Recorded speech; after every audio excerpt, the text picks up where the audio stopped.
Welcome to Vijay R channel.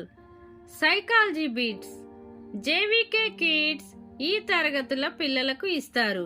1 నుండి 10వ తరగతి. ట్యాబులారస అనగా ఏమీ రాయని పలక. తల్లిదండ్రులు పిల్లల పట్ల ఈ రకమైన ఉపసంహార స్వభావము కలిగి ఉంటారు. జోక్యరహిత. మనము డిజిటల్ లాకర్ ద్వారా గరిష్టముగా పొందగలిగే నిల్వ స్థానము 1 GB. ఉద్యోగం కోల్పోయిన వ్యక్తి చిన్నపిల్లవాడిలో ఏడవడం అనేది ప్రతిగమనం. జరగబోయే కుంటనం వల్ల ఏర్పడేది వ్యాకులత. ప్రేరణ అభ్యసనకు మూలాధారం అని చెప్పినది క్రో అండ్ క్రో. అభ్యసనములో పీఠభూమి దశ తాత్కాలికము. మొదటి సాంఘీకరణ ఏజెన్సీ కుటుంబము. మ్యాన్ సర్చ్ ఫర్ మీనింగ్ అనే పుస్తక రచయిత విక్టర్ ఫ్రాంక్లీ.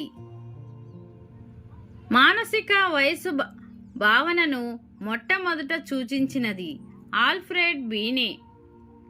ప్రస్తుత స్థితిని పరిశోధన చేసే పద్ధతి వర్ణనాత్మక. జీన్ పియాజీ ప్రకారం పిల్లవాడు తన దగ్గర ఉన్న బొమ్మకు స్నానం చేయించే దశ పూర్వ ప్రచాలక దశ. బహుళైచ్ఛిక ప్రశ్నలు దీనికి సంబంధించినవి. గుర్తింపు. ఆట స్థలములో ఆడుకునే విద్యార్థులను పరిశీలించడము సహజ పరిశీలన. బ్రూనర్ త్రివిధ జ్ఞానము యొక్క క్రమము. క్రియాత్మకము, భావనాత్మకము, ప్రతీకారాత్మకము. ఏకచర నియమాన్ని ప్రతిపాదించినది జాన్ స్టూవర్ట్ మిల్.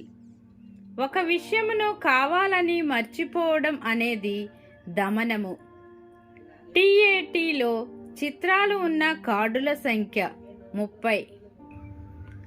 అన్వేషణ పద్ధతి అనగా విద్యార్థి కేంద్రీకృత బోధన. స్వీయ అభ్యసనము అనే భావన ఎవరికి సంబంధించినది? స్కిన్నర్. ఆకృతి క్షేత్ర సంబంధ భావనను వివరించినది రూబిన్. రోజాకు ప్రమోషన్ వచ్చింది, కానీ దూర ప్రదేశం వెళ్ళవలసి వచ్చింది. ఉపగమ పరిహారము. శిశువులో సాంఘిక వికాసానికి పునాది వేసిన వారు తల్లి. ప్రజ్ఞాలబ్ధిని మొట్టమొదట ప్రతిపాదించిన శాస్త్రవేత్త స్టెర్న్. పిల్లలపై దీర్ఘకాల అధ్యయనము చేసినది బ్రంక్లీ. పెరుగుదల అధ్యయనము. స్కీజో అనేది ఏ భాషా పదము? గ్రీక్. అంకెలను గుర్తించడంలో ఇబ్బంది పడుతున్నట్లయితే ఆ అభ్యాసకుడు డిస్కాలిక్లియాకు చెందినవారు. జాయ్ఫుల్ లెర్నింగ్ ఏ అభ్యసన నియమాన్ని ప్రోత్సహిస్తుంది? ఫలిత నియమము.